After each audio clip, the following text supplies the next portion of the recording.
Present to us one of the great mimics he just said that are out there in medicine. Thank you very much. I just want to thank you all for giving me the opportunity to present. And this will be, like you said, one of the great mimics, paraneoplastic syndromes in renal cell carcinoma.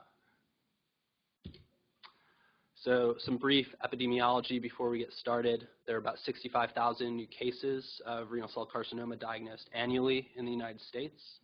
It constitutes about 2 to 3% of all adult malignant neoplasms. Within the urological kind of purvey, it is among the most lethal. Among all comers, the 5-year survival is 71%. Typically strikes between the ages of 50 and 70 years. And risk factors include tobacco use, obesity, hypertension, African American descent, and various congenital syndromes. Here in the Southeast, we do see quite a bit of it because of some of these modifiable factors. Aside from the normal physiologic function of the nephron, the electrolyte balance and fluid balance it's responsible for, there is also a variety, as we know, of secretory functions.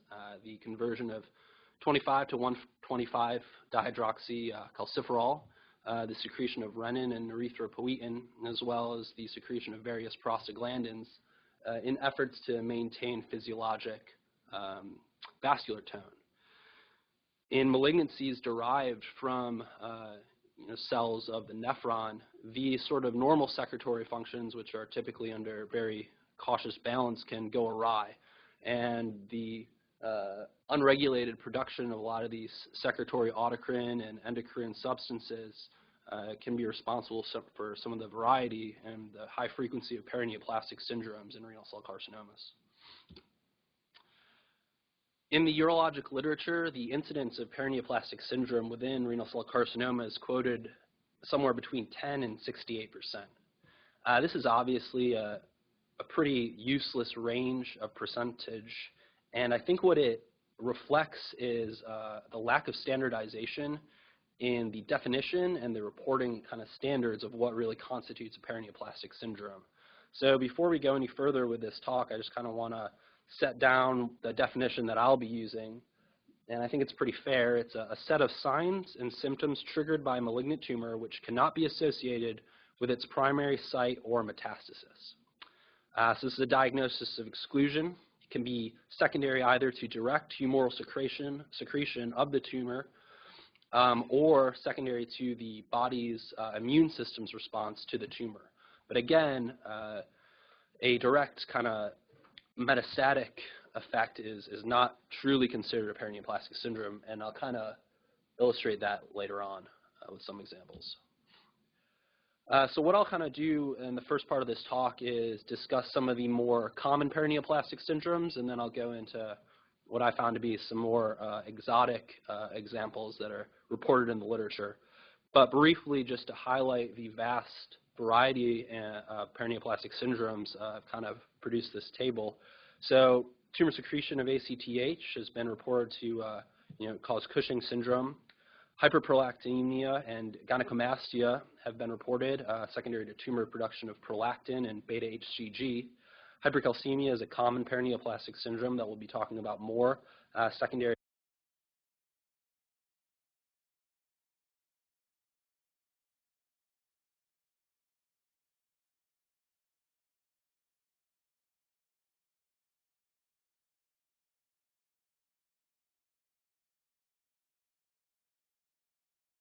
is commonly reported due to a variety of kind of mechanisms, which we'll go into in more detail, as has polycythemia, secondary to erythropoietin production. There are a variety of mucocutaneous paraneoplastic syndromes reported in the literature, as well as neurologic dysfunctions. Most of the neurologic dysfunctions are typically secondary to the body's immune response to the primary malignancy, and the underlying pathophysiology there being molecular mimicry. And finally, there are some organ-specific paraneoplastic syndromes. Specifically, Stauffer syndrome is a hepatic dysfunction, hepatitis, that is specifically associated with renal cell carcinoma, and we'll be talking about that in more detail as well. So to start off, hypercalcemia is the most common paraneoplastic syndrome in RCC. It occurs in somewhere around 7% of tumors in the local stage, so that's before invasion into the IVC or any sort of extra renal spread, so tumors confined within gerotas. And it's reported in up to 13-20% of patients with advanced stages of cancer. Looking at this from the other direction, about 75% of patients with hypercalcemia have advanced local tumor stage, and 50% of those will have bony metastasis. Going into kind of the pathophysiology of the paraneoplastic syndrome of hypercalcemia, it can be secondary to the production of parathyroid hormone or parathyroid hormone-related peptide by renal cell carcinoma. Some of the underlying mutagenesis within RCC is a loss in the VHL tumor suppressor protein, and this is normally responsible for the suppression of parathyroid hormone-related peptide.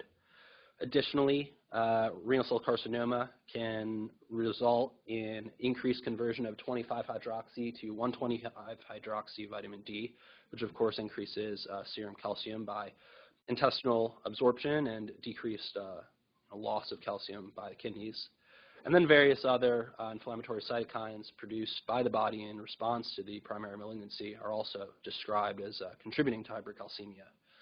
Of note, hypercalcemia in the setting of osteoclastic bony metastasis does not technically qualify as a paraneoplastic syndrome.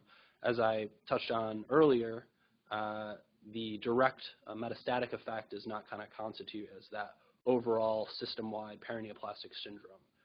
It's a local effect.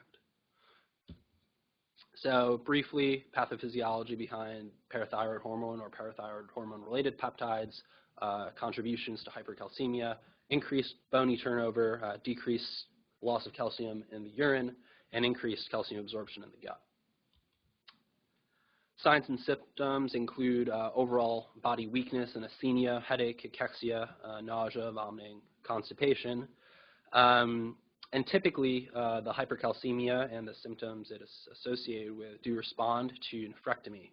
However, preoperatively, loop diuretics and bisphosphonates, as well as calcitonin, can be utilized to help mitigate some of these symptoms and prime up the patient for a surgery. Hypertension is another very commonly associated paraneoplastic syndrome in renal cell carcinoma. It occurs in between 14 and 35% of all RCC patients.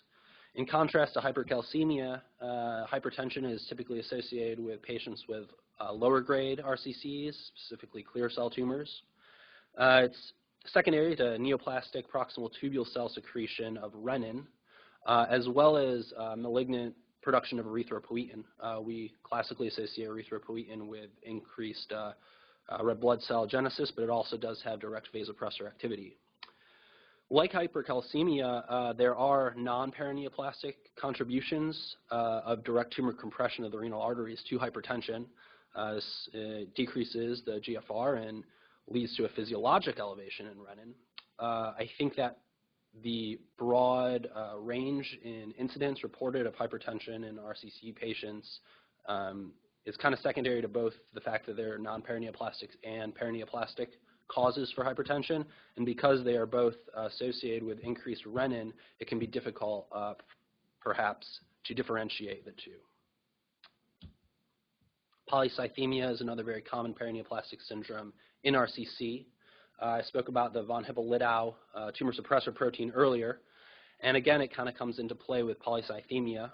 Inactivation of this tumor suppressor causes increased production of hypoxia-inducible factor 1, which leads to downstream expression of VEGF and PDGF, and ultimately increased EPO secretion. Interestingly, about 60 to 70% of all patients with renal cell carcinoma will have elevated EPO levels. However, an inactivated version typically predominates, and polycythemia is actually only seen in about 8%.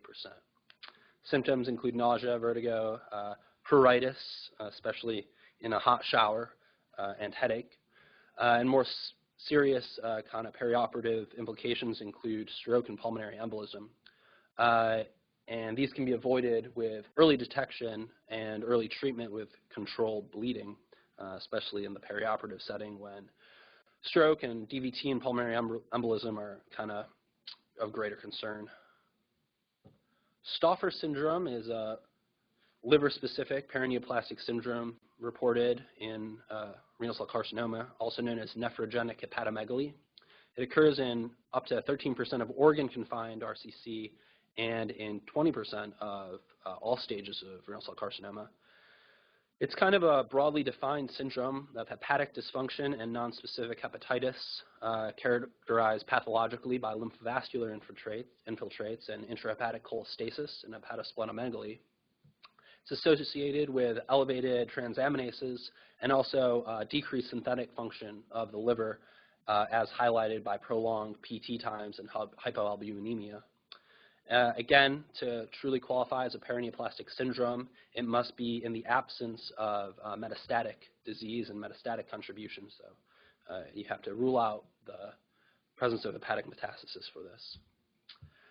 The mechanism of Stauffer syndrome is kind of poorly described. There have been a variety of proposed mechanisms, possibly secondary to direct secretion of hepatotoxins by the primary malignancy, as well as due to hepatotoxic effects of the body's immune response, prostaglandins, and IL-6 secretion.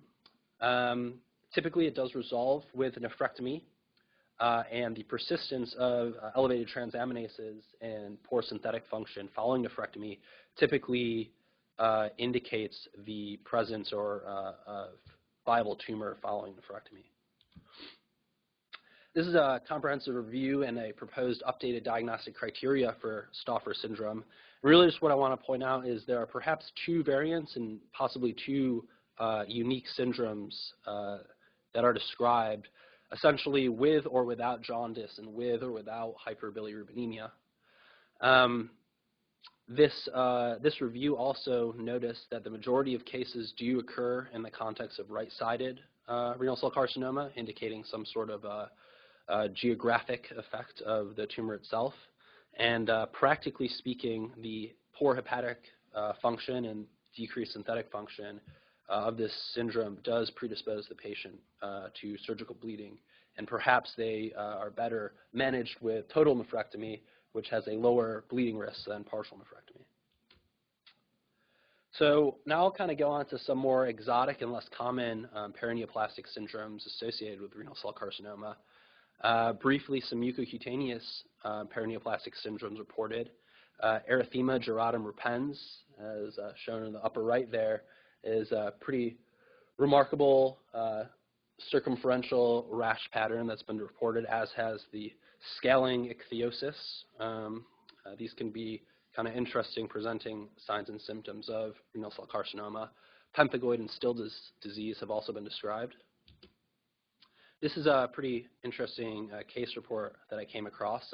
This is a 67-year-old female who presented with 10 months of some type B symptoms, as well as darkening of the skin and neck and axillary and foraminary regions. She was found to have a large 13-centimeter left renal mass. And following radical nephrectomy, her hypermelanosis completely resolved. This is her 50 days post-op. This is a case report of Lesser-Trelette syndrome associated with renal cell carcinoma. Lesser-Trelette syndrome being an eruptive seborrheic keratosis. This is a paraneoplastic syndrome more classically associated with colonic malignancies. However, in this case, this patient was found to have a left-sided renal cell carcinoma in the absence of any other malignancies on a full workup. So I think it was interesting to note that certain mucocutaneous paraneoplastic syndromes associated with colonic malignancies also have been reported in the renal cell carcinoma literature. Bleeding diatheses have also been associated. This is a case report of an acquired von Willebrand's disease secondary to clear cell renal cell carcinoma. 46-year-old male presented with gross hematuria from a pulsatile bleeding vessel in the bladder, as well as active bleeding from his right ureteral orifice. He's actually found on workup to have a left-sided renal mass. Diagnosed with von Willebrand's disease on a bleeding diathesis workup, And interestingly, his factor VIII did not respond preoperatively to trials of DDAVP. Following radical nephrectomy, the patient had normalization of von Willebrand's factor and a normalization of PTT. Practically speaking, the patient did receive pretreatment with IVIG and humate. It's uncertain how effective that was in decreasing perioperative bleeding, but he did have a full recovery. Blood glucose abnormalities have been described on either ends of the spectrum in paraneoplastic syndrome. Hypoglycemia, secondary to tumor production of insulin growth factor 2, has been reported in the literature, as has hyperglycemia, secondary to the body's immune response via interleukin-6, as well as molecular mimicry and humoral production of anti-islet cell antibodies, leading to essentially paraneoplastic type 1 diabetes. Both hypoglycemia and hyperglycemia do typically respond to resection of the primary mass. And again, these sort of things do have pretty significant perioperative implications. It behooves the surgeon to correct these abnormalities before operating. This is an interesting clinical report of a paraneoplastic cough reported in renal cell carcinoma. This is a 62-year-old woman with an 8-month history of severe coughing spells that are essentially refractory to all traditional antitussive medications, but did respond to oral hydrocodone. She was actually diagnosed incidentally to have a right renal mass on a chest CT, and this mass did not abut the diaphragm. Again, that would kind of exclude the possibility of a paraneoplastic syndrome because it would be due to direct tumor effects on diaphragm. Via literature review, there are 11 similar cases reported. Again, this paraneoplastic cough that's typically refractory to antitussives that do respond to tumor resection. The proposed mechanism being elevated serum prostaglandins, IL-6 and bradykinin. This is a similar mechanism to the cough associated with ACE inhibitor initiation. This is a case report of tumor secretion of human chorionic gonadotropin resulting in paraneoplastic gynecomastia in a 60-year-old male who presented with bilateral tender gynecomastia. Workup demonstrated also polycythemia and elevated EPO. He was found to have a 9 by 9 centimeter right renal mass. Following nephrectomy, his gynecomastia resolved. Interestingly, the tumor itself did not stain positive for beta-HCG, but following nephrectomy, his serum levels of beta-HCG did decline. Moving on to some neurologic paraneoplastic syndromes in renal cell carcinoma, a variety are described: limbic encephalitis, cerebellar or ataxia, phrenic nerve paralysis, and ALS being some of the more common in the literature. These share a commonality in that they're likely secondary to antibody and T-cell mediated response to antigenic moieties that seem to be shared between tumor and neuronal tissue. And diagnosis of this sort of pathology is aided by CSF analysis of autoantibodies. And kind of as is the common theme in this talk, surgical resection did provide favorable outcomes, not only cancer specifically, but also in terms of the paraneoplastic syndrome. This is a case of a 50-year-old male who presented with bilateral lower extremity weakness, muscle pain, and atrophy. He was found on CSF analysis to have elevated protein, but was otherwise normal. He, on lumbar MRI, demonstrated thickening of his T8 roots and was found to have a 8-centimeter right renal mass. And following nephrectomy, his symptoms resolved. This is a case series looking at further examples of demyelinating peripheral neuropathy in the setting of renal cell carcinoma. And essentially, what it just wants to point out is that following resection, most patients did within a year or so with adjuvant treatment with IVIG did see resolution of their neurologic symptoms. This is an interesting neurological case of Creutzfeldt-Jakob disease with unilateral symptoms in the setting of metastatic renal cell carcinoma. So in this case, a 66-year-old male presented with a month of left-sided numbness and loss of control or chorea of his left upper extremity. Kind of some non-specific findings on an MRI of his brain and a CT chest and abdomen demonstrated innumerable pulmonary nodules and a 5-centimeter left renal mass suspicious for metastatic renal cell carcinoma. So, kind of in the setting of the previous case reports that we've talked about, it's tempting to associate that, this is a patient suffering from autoimmune neurologic disease in the setting of paraneoplastic renal cell carcinoma. However, on CSF analysis, it was his results were negative for any sort of autoantibodies or any other indicators of an autoimmune process. He did, however, have elevated 14-3-3. Unlike some of the other patients with autoimmune-mediated paraneoplastic neurologic dysfunction in renal cell carcinoma, he didn't respond to steroids or IVIG and, in fact, developed worsening neurologic symptoms. Finally, a brain biopsy was performed on this patient, which demonstrated spongiform encephalopathy. And the reason I included this case report in the setting of this talk is to kind of provide a counter-argument. I think with renal cell carcinoma and its, vast kind of exotic array of paraneoplastic syndromes described, it's pretty tempting to go after Occam's razor and explain away any sort of symptom as a paraneoplastic syndrome. But I think this case report kind of exemplifies Hickham's dictum. A patient can have as many diseases as he damn well pleases, and this is just one of them.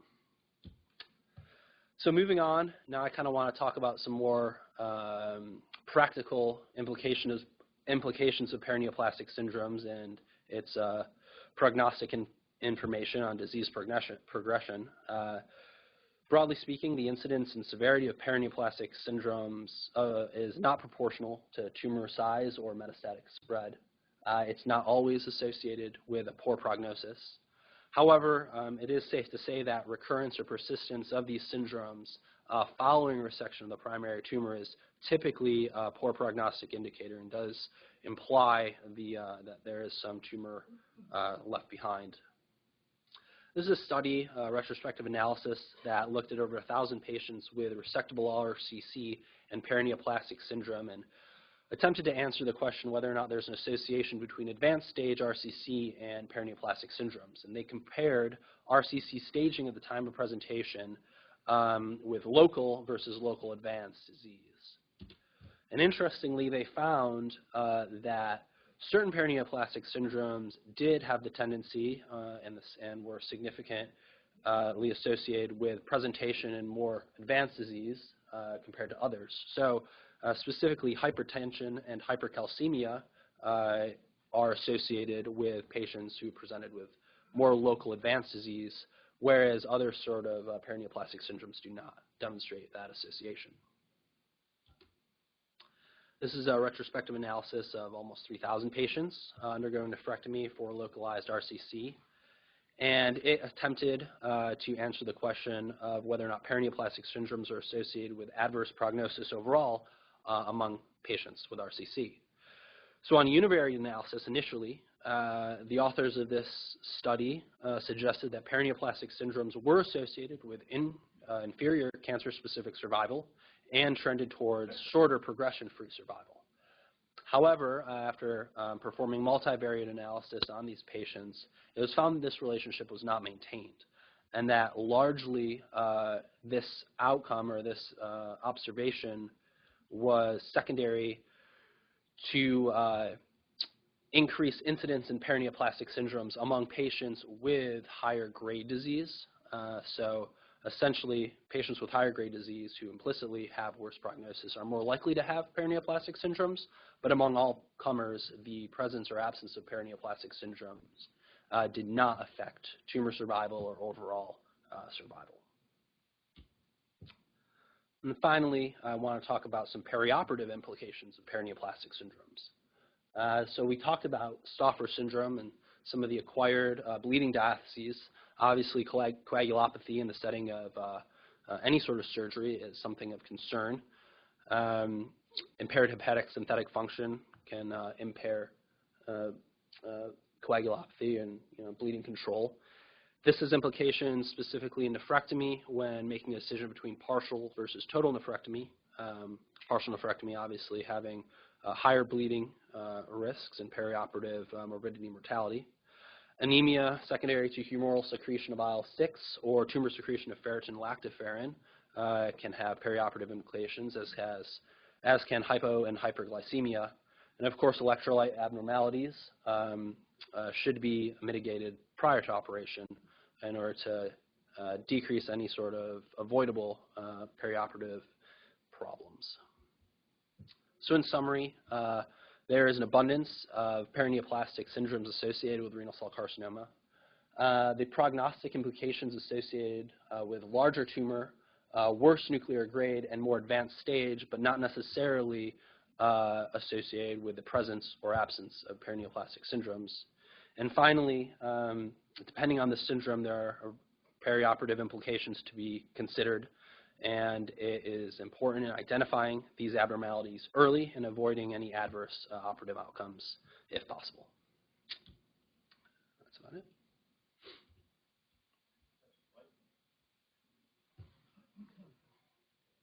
I'd like to go ahead and open the floor up for any questions. That was interesting. I guess I'll start off.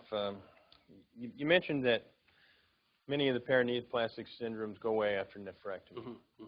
Then you said that if they didn't, there was potential for viable tumor. And my question on this one would be, where's the viable tumor? Is that because you do more partial nephrectomies now for renal cell carcinomas? But if you did a total nephrectomy and it hung around, where are you looking for viable tumor? So first part of that question, we do attempt to do more partial nephrectomies. That's kind of the goal. The overall literature suggests that tumor survival or cancer-specific survival between partial and total nephrectomy among all comers is the same.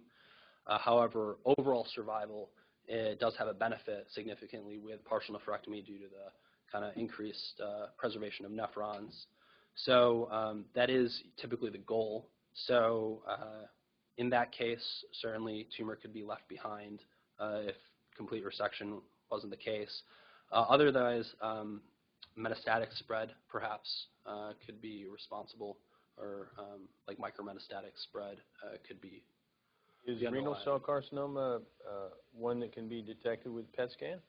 We do not use PET scan with renal cell carcinoma. Traditionally, that's more reserved for testicular malignancies and seminomas. So not to my knowledge is PET scan utilized in our field. Questions from the floor? Dr. Murray? First off, that was a great review, pretty comprehensive review of the paraneoplastic syndrome, so good job. Renal cell is a kind of a unique tumor. What could you speak to pulmonary metastasis and their ability to survive in the absence of the primary tumor in that phenomenon? And is that You mean specifically pulmonary metastasis following resection and patients kind of Correct. prognostic implication? To be honest, I don't have a good number to report on patients with pulmonary metastases. Unfortunately, I can try to investigate on that some, but I don't know specifically. No, I specifically was talking about, have you come across in your reading any of the fact or the phenomenon of resolution or involution of freestanding pulmonary nodules metastasis after resection of the primary tumor? So I see what you're getting. Yeah, so there is kind of the concept within renal cell carcinoma in the urologic literature of the oligometastatic disease and performing nephrectomy in the setting of oligometastasis, which typically metastatic disease and a lot of other malignancies is contraindication to surgery.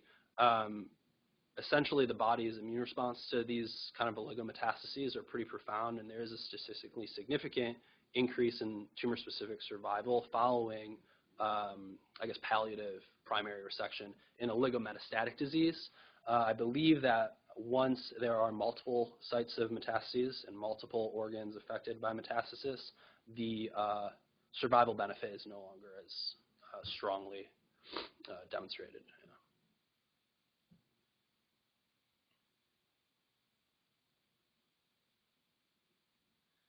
Really excellent talk. I realize this is not the focus of your talk, But genetics has really changed a lot of our treatment. And so my question is, has genetic testing and genetic targeted therapy changed renal cell in any way?